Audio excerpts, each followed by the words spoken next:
He is risen. He is risen indeed. And I want to wish you a very joyous Easter as I express my regret at being unable to experience joy together with you, but we can do it this way. We can share the joy of the resurrection right here together, long distance, via video. Thank you for giving me this opportunity, for inviting me to be with you, and for allowing me to serve you via video this Easter. I want us to step back to the first day of the week. It was the first day of the week, sunrise, the day after Sabbath, 3 days after the Passover. The shadows of the night are receding. The light of the day is advancing. And for many in Jerusalem that year, the Passover had been just another Passover. Now, of course, it's hard to think of the Passover as just another Passover, but what I mean, it was uneventful. It looked back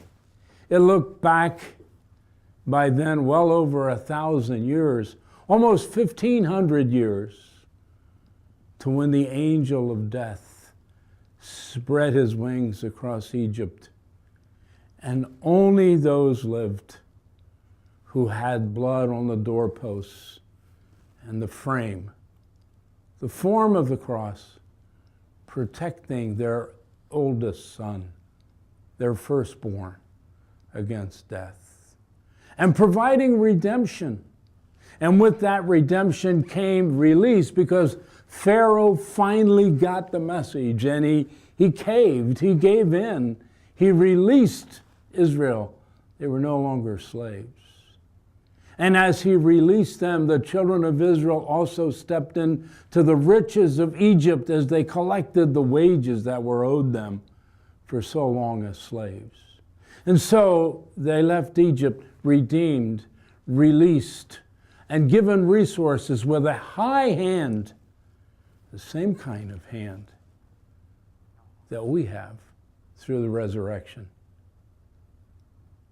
But on that first day of the week, there were some people for whom this Passover had not been just another Passover. There were 11 men who had lost everything. They had given up everything. They had staked their lives on one man, and he was gone, done, dead. There were some women who had given out of the bounty of their excess, their wealth, to provide for the needs of that same man and his men, the band of men who traveled with him. Some of them stood from afar and looked at what happened to him that very Passover time, stunned, amazed, incapable of comprehending what was going on. One of those 11 stood very, very close to the man whom he loved so greatly. Yes, because they were almost face to face. One man, that man from the 11, and a woman, the mother of Jesus, who hung on a cross almost at eye level with those who watched. John and Mary, up close and personal, watching the man they thought to be Messiah giving up his life. Now, for the Pharisees, the Sadducees, the Sanhedrin, it wasn't just another Passover either, but they were in a very different perspective. They were very delighted with what happened.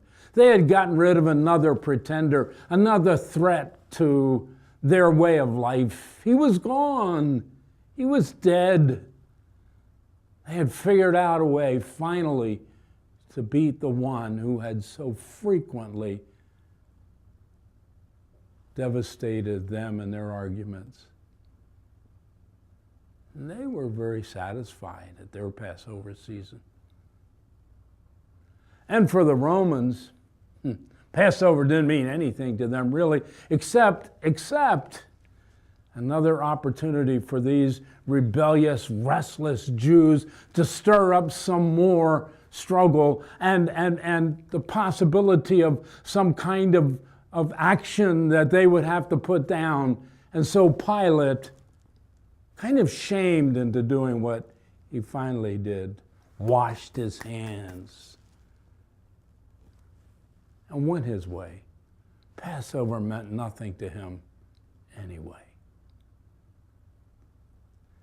But on that Sabbath sunrise, there were a handful of women, 3 specifically, who rose early and walked the short distance, a few miles, from where they were staying into the place where the man they followed as the Christ lay buried in a borrowed tomb, carved out of a hillside in a quiet garden. They came dreading what they had to do. They came not wanting to do what was required of them in their own minds, and yet at the same time they really wanted to do it because, you see, this was their last act of love, their last act of commitment, their last act of compassion for the Christ they followed. They came to anoint his body. There had not been enough time on Friday. Now, the first day of the week was the 3rd day, from Friday to Saturday to Sunday. And now, as they came unable on Friday because of the coming of the Sabbath, because of the problem of uncleanness in their teaching from the Old Testament, they could not do what they wanted to do. And so his body had hurriedly been placed into the grave, only to await their coming. Just 3 women. Eventually, I would assume they were going to return to Galilee.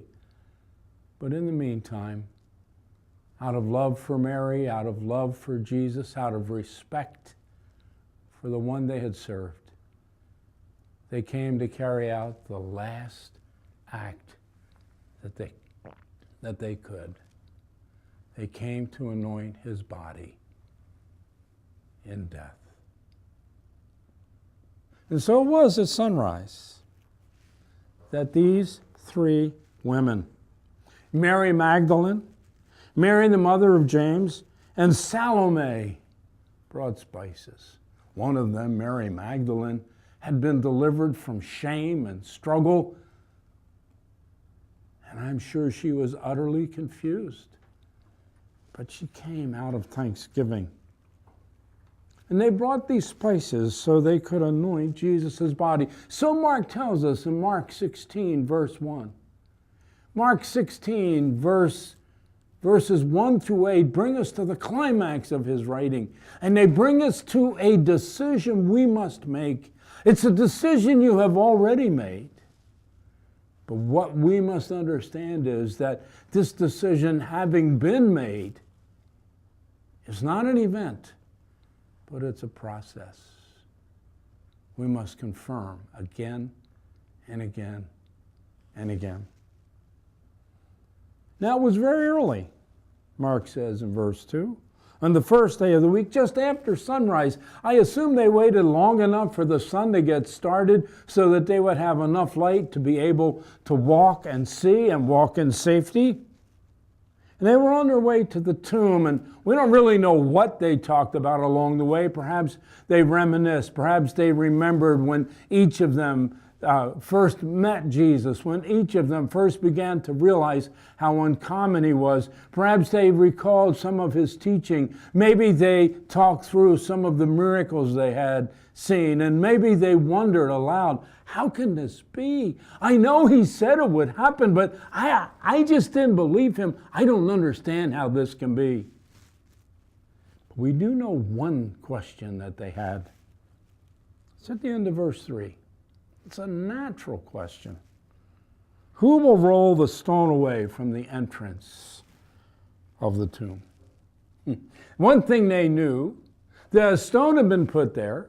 They, in all likelihood, had heard of the fact that the Sanhedrin representatives had gone to Pilate and gotten him to place a very large stone in front of the mouth of the grave so his disciples could not come and steal his body. And they knew one thing for sure: Roman soldiers were not just going to put some kind of pebble in that opening. They were going to put a boulder. And they knew that 3 women could not possibly match the strength of several Roman soldiers. And so they said to one another, who is going to roll the stone away from us? Who would be willing to help us? But I think they decided, we'll figure that out when we get there, because they did not stop. And when they looked up, they saw that the stone, which was very large, had been rolled away. And so they entered the tomb. Now, perhaps you know that ancient tombs were in essentially 2 rooms. One was in what you might call an anteroom, a room before the burial chamber. And when you walk in, there was a place there for the mourners, frequently professional mourners, to sit and to grieve and to mourn the person who was laid there. And then you would have to slip through a small entryway and move in to the body that was on a shelf. And there they would be able to anoint that body. But when they got there, they made an amazing discovery. As they entered the tomb, they discovered that there was a man in white. And that man in white was waiting for them. He's a young man, dressed in a white robe, sitting on the right-hand side, suggesting that as they walked in, the entry to where the body was kept was to the right. And they were alarmed. They didn't know who he was. Could he be an official, a Roman official? Would they be under some kind of danger? Who was he? Don't be alarmed. You are looking for Jesus, the Nazarene, who was crucified. He has risen. He's not here. Go look, see the place where they laid him. But go and tell his disciples and Peter, the denier, he is going ahead of you into Galilee. There you will see him just as he told you. I'm sure the women took one look, perhaps a little more than a glance. They had to at least see and realize that the body was gone. But verse 8, the climactic verse of Mark's gospel, tells us that trembling and bewildered, the women went out and fled from the tomb. They said nothing to anyone because they were afraid. Now we know later in the day that they told the disciples. We know later in the day that Mary Magdalene stumbled through the garden in tears, finally finding Jesus. But at this point in time, the women are gone, and they say nothing to anyone. And at this point in time, in Mark's writing, something happens that doesn't happen at any other point in the book once he starts his writing. Do you notice it? Do you see what it is? Do you understand what happens in this verse? Do you realize nobody's there? For the first time, if you read Mark's gospel, you read a vivid verbal video account of Jesus and what was going on, and it's full of action, it's full of motion, it's full of crowds, it's full of people, it's full of interaction. But at this point in time, there's an empty tomb. And nobody there. Jesus is gone. The disciples have not yet come. The crowds are gone. The Sanhedrin is gone. The Roman soldiers is gone. Pilate never came near there. The women have run away in fear, astonishment, bewilderment. There's nobody there except for Mark's readers. The Romans and us. Why do I say the Romans? Well, here is something you must understand. We must now answer a question. It's a very critical question. And to answer this question, I just want to walk you back through Mark's gospel and point some highlights out to you so you understand the message that Mark is giving. And what's even more important, what you need to understand is this. This verse, Mark 16:8, raises a question, an unasked but clearly intended question from Mark for his readers. The great question is this. Not the question of verse 8, but the question that we must consider. Why did Mark write his gospel? Why was it Mark who wrote the gospel? And what motivated Mark to write the gospel? Now, let's begin with that first question. Why was it Mark who wrote this gospel? Why didn't Peter, the eyewitness, write this gospel? Why didn't Paul, who clearly knew the events of Jesus' life and who was known to the Romans along with Peter, who were both in Rome at the same time as Mark, why didn't Peter write it? Why didn't Paul write it? Why did Mark write it? Why did Mark the quitter become Mark the writer? How did that happen? In a sense, it happened because Mark was the last man standing. You see, Mark was writing during the time of Nero's persecution. It was a bloody time. It was a brutal time. It was a debilitating time. It was a time when the Christians said, wait a minute, hold on, what's going on here? We are from the emperor's household all the way down to the lowest slave, and we are being taken, and we are being devastated. We are being used as torches for Nero's garden parties. We are being crucified. We are being fed to the animals, to wild animals. We are being destroyed. That's not the gospel that we heard. We heard that Jesus was coming for us. Why is it that we're experiencing this now? And the bottom line question that they were asking is this: who is this Jesus that we must die for him? And when Mark wrote his gospel, he wrote to answer that question. He wrote to give us the answer. He wrote to give us the identity of Jesus, and he wrote to tell us why we must die for him. But why Mark? As I already said, why not Peter? Why not Paul? The answer is very simple. Paul, out of respect for his citizenship as a Roman citizen, has been beheaded.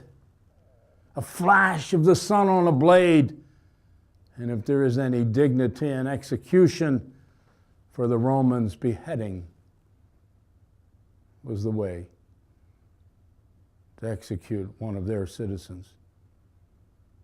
Peter, on the other hand, was just a Galilean, just a Jew, obstreperous, rebellious, restless, constant problems, these Jews, the most troublesome province that Rome had. Crucify them. And if he's the follower of this Messiah who was crucified, let him be crucified as well. Only tradition says that Peter did not feel worthy to die as his Lord did, so he was crucified upside down. If crucifixion is a horrible way to die, being crucified upside down had to be perhaps the most horrible of all. Paul is gone. Peter is gone. Mark is left. The disciple of Barnabas,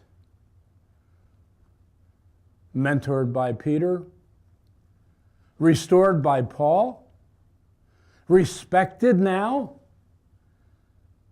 And they come to him and they say, teach us, tell us, why is this? Who is this Jesus that we must die for him? That's why Mark begins his book with an identity statement, the beginning. A statement of confidence in the midst of persecution. This I'm telling you about is only the beginning. We already know there's more, but I'm just giving you the very core beginning. The beginning of the gospel of Jesus. That human name, that human man. That man that Peter says went about doing good.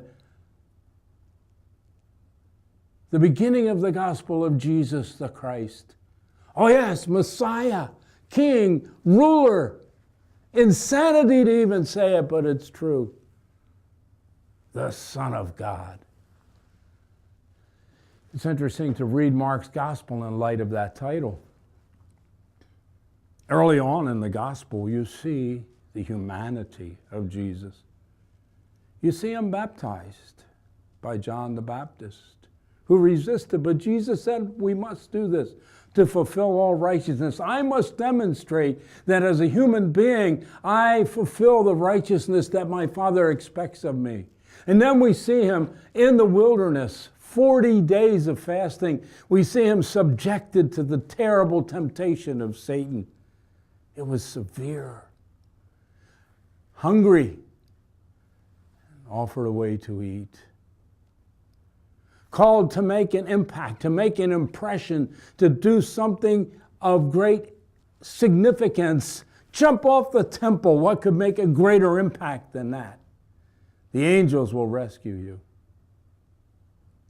And then the greatest temptation,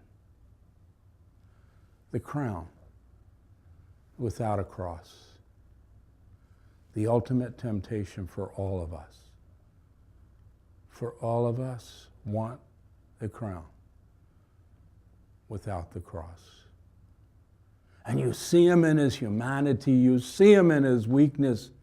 You see him under the power of the Holy Spirit because he cannot be tempted until the Spirit had come upon him. You see the angels coming to him after it was all over. And though we don't understand this intense mystery, yet we must take his humanity for what it is, real, true. It's what makes him so approachable. It's what makes Easter so amazing. So you see Jesus. And then Mark begins to develop the miracles that cause people to wonder, is this the anointed one? Is this the Christ? Is this the promised one? Is this the one who is coming as a result of the promise of Moses? And more and more and more evidence confirms day after day after day after day, he is the Christ. And then there's that amazing event in Mark 4 when Jesus is asleep in the boat, tired, exhausted. There is his intense humanity. A storm comes. The disciples cry out. They rebuke him. They wake him. They rebuke him. And he says to the storm, "Shut up!" And the wind stops. And the sea is calm. And they ask a question. Who is this that even the wind and the sea obey him? They knew the answer. He is God. Yes, Jesus, the Christ, the Son of God. Mark is identifying who Jesus is. Now, that in itself is not his message, though. That is the beginning of his message. Who is this Jesus that we must die for him? He is a man who became one of us, who suffered and struggled and was tempted in the same ways that we are, who can fully identify with us. He's already done it. We can approach the Father through him. He is the Christ. He is the fulfillment of the Old Testament. It is unbelievable, I know. It is miraculous, I know, says Mark, but it is true. And he is God.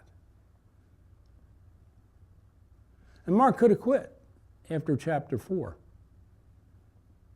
but he still hasn't answered the question. Who is this Jesus that we must die for him? And my friends, may I say to you, you are giving your life. You are giving everything that you have to serve him. But you have had to face the same question. Maybe it's settled, but maybe there are times when this issue comes up. What is going on, Lord? What are you doing? Why you are allowing what you are allowing? Why is this happening? Who are you? Why? Why do you want my life? I give so much to you. I've given you my life. Why is it you seem to want even my death?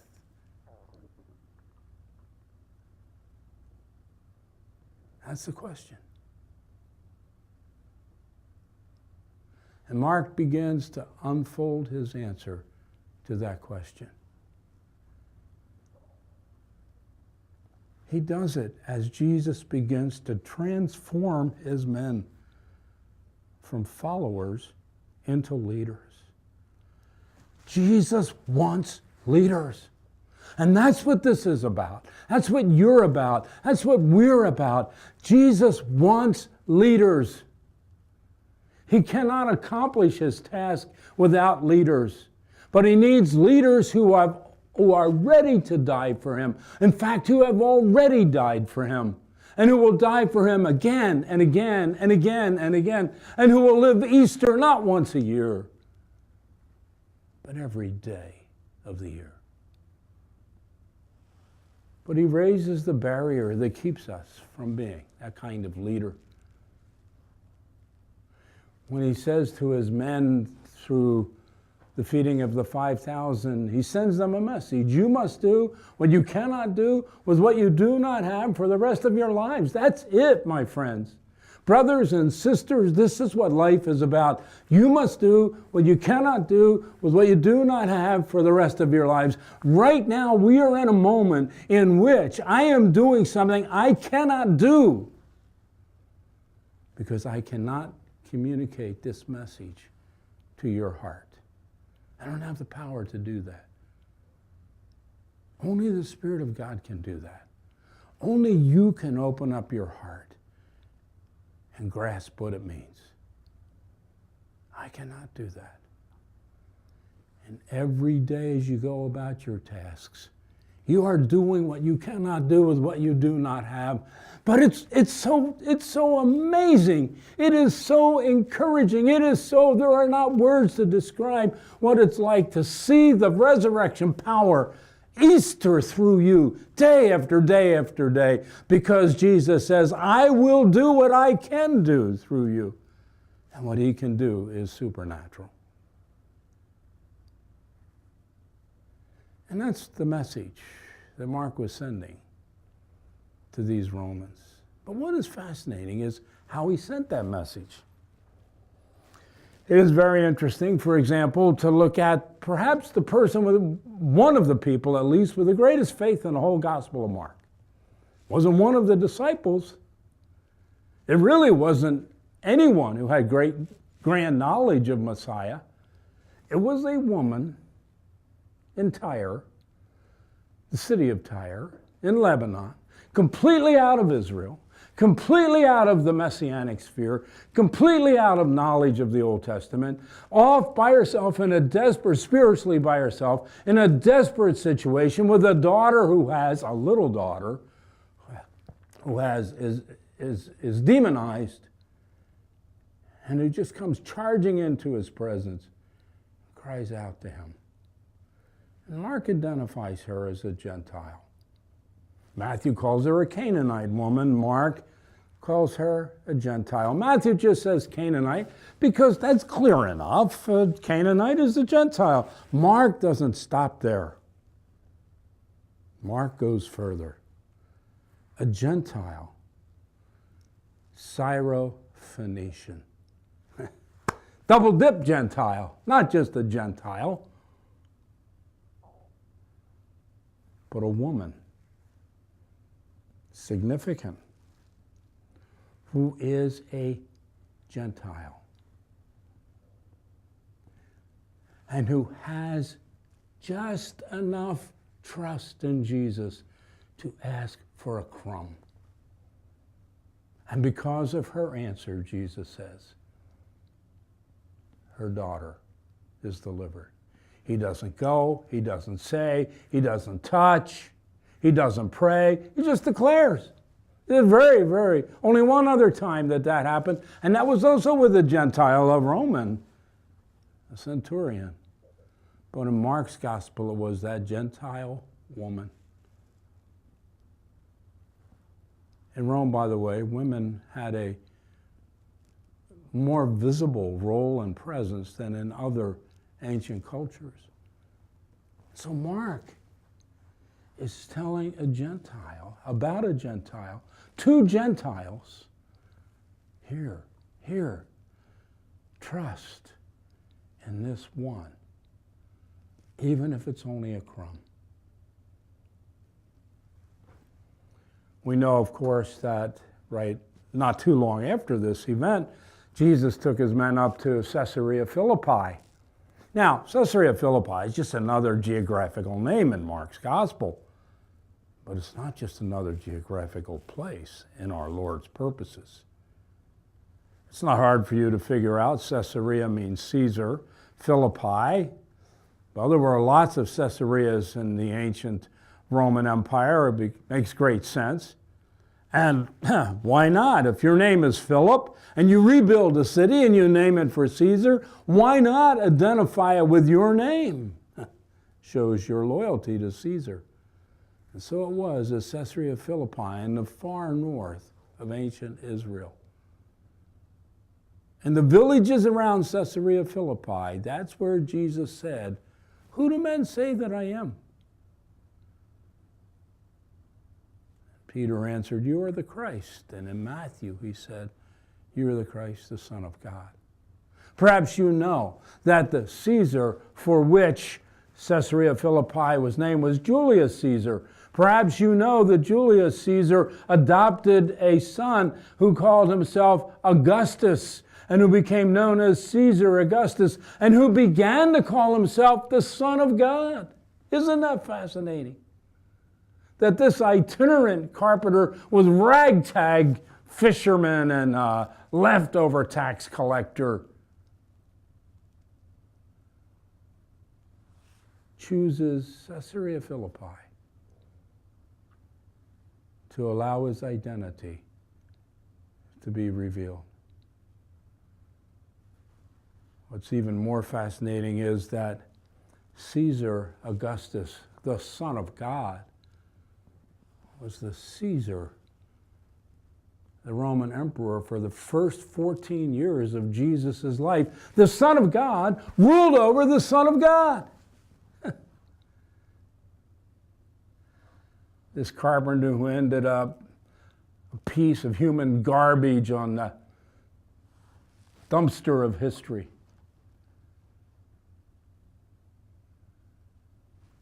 Really was the Son of God.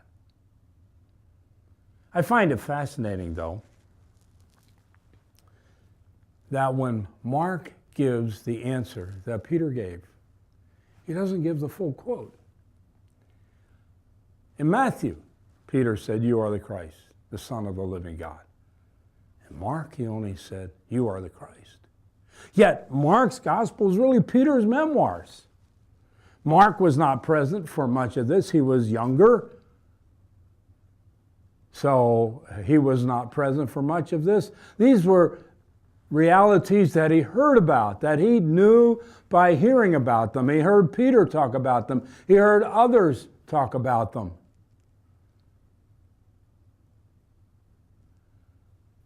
But I find it very fascinating that in the gospel that we could call the gospel of Peter in some ways, Peter does not get credit for the full title. Why would that be? Well, I have a perspective.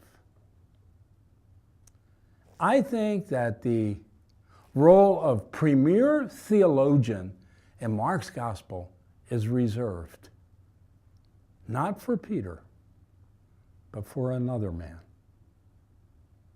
a Roman, a hard-nosed, grizzled veteran of campaigns and battles, a centurion in charge of the detail that carried out the crucifixion, a man who had seen crucifixion after crucifixion after crucifixion, a man who had seen men die,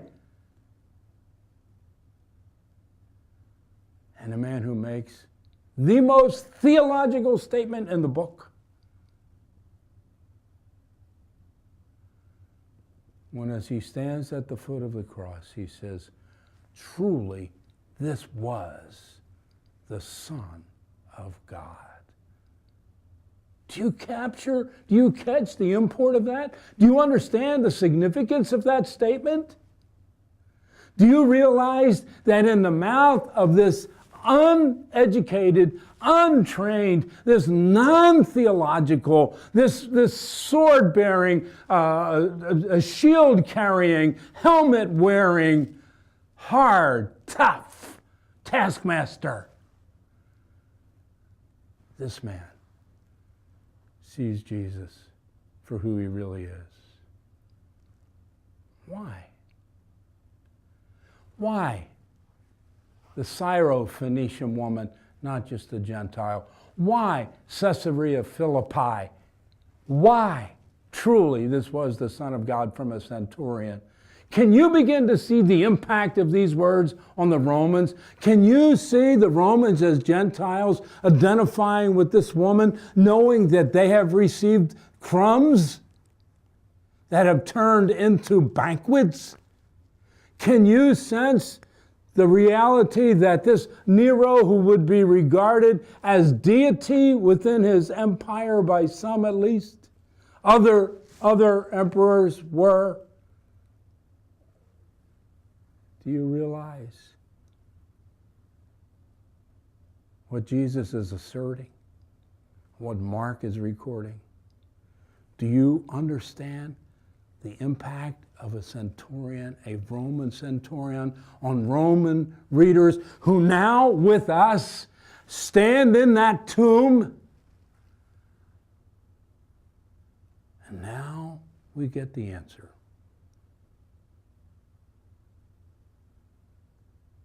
Who is this Jesus that he demands all from us?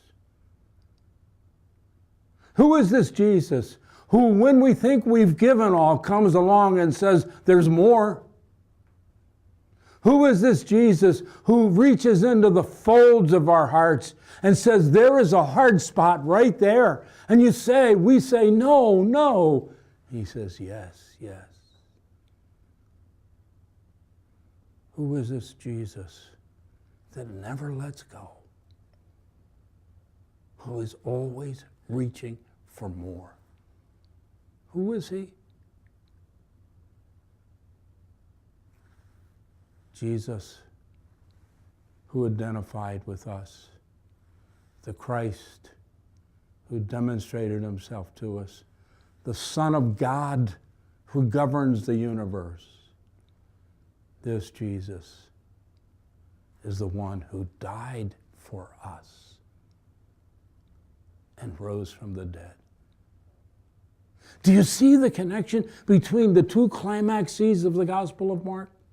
Do you see the first climax when Jesus said to Peter and the disciples, if you want to be my kind of leaders, you must say, really do what you said you did way back when I first called you. You must come after me. You must give up your identity. You must find your identity in me. You must release everything to me. Is it your education? Is it your comfort? Is it your security? You've given up so much. I know you have. But sometimes we can settle down into the comfort of sacrifice and not realize how much we're holding on to. And he says to us, Mark 8:34, if you really want to identify with me, and you must say no to self, no to the hurts, no to the struggles, no to the ambition, no to the possession, no to the position, no to the rights that you're attempting to assert, no to the competition, no to the feelings toward others around you, no to the unforgiveness. No. And you must follow me. Now we think following him is a lifestyle. And it is. But in reality, what we learn in Mark 8 is that it's a death style. We don't just follow him into a profession. We don't just follow him into ministry. We don't just follow him into service. We follow him into death. That's what Peter is saying to the Romans.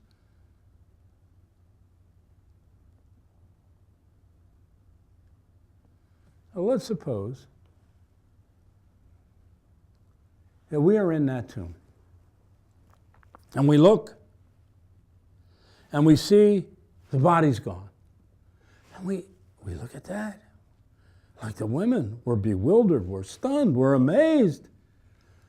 And now we turn. And as we turn to leave, that large rock suddenly rolls over the mouth of the grave. And it's all dark, pitch black. And we know we can never move that rock. All of a sudden, we're faced with reality. Will I stay here? Will I trust Jesus to raise me from the dead? Yes, ultimately, yes. Yes, to see my loved ones raised from the dead, yes. Yes, we say that. But will I trust Jesus right now, right here, to raise me from the dead? In terms of my passions, in terms of my expectations, in terms of my hopes, in terms of my future, in terms of my children, in terms of my mate.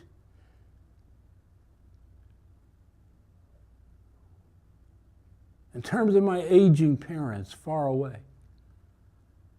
Will I trust Jesus? Because you see, the reason why we must die for this Jesus is because this Jesus is the Son of God who died for us and rose again. Will you trust him? Take up your cross. Deny yourself. Follow him into the grave. Trust the one who died for you and rose again.